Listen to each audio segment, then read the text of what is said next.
possible totoo and could lead us to another investigation po dito sa Philippines? Oo. Sabi ko nga, ang dapat pagtuunan yung sinabi ni Zaldico. And syempre, siya yung nagpakita ng mga maleta. Syempre may mga taong nag-deliver nun. No? And posible yung mga, ah, yung ilan, hindi ko alam, hindi natin masabi, no? Pero merong mga involved talaga doon. Pero dahil taga-deliver sila, hindi kompleto yung information na hawak nila, di ba?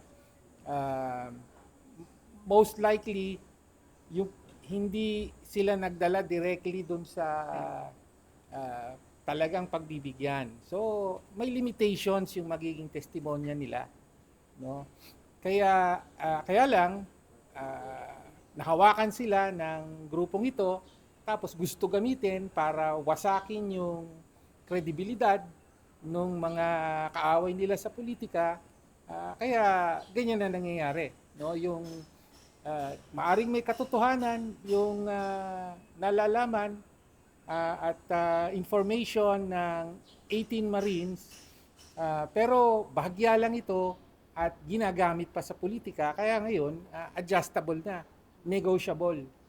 No? Sa halip na makatulong para ma-pinpoint talaga sino yung mga dapat managot sa corruption.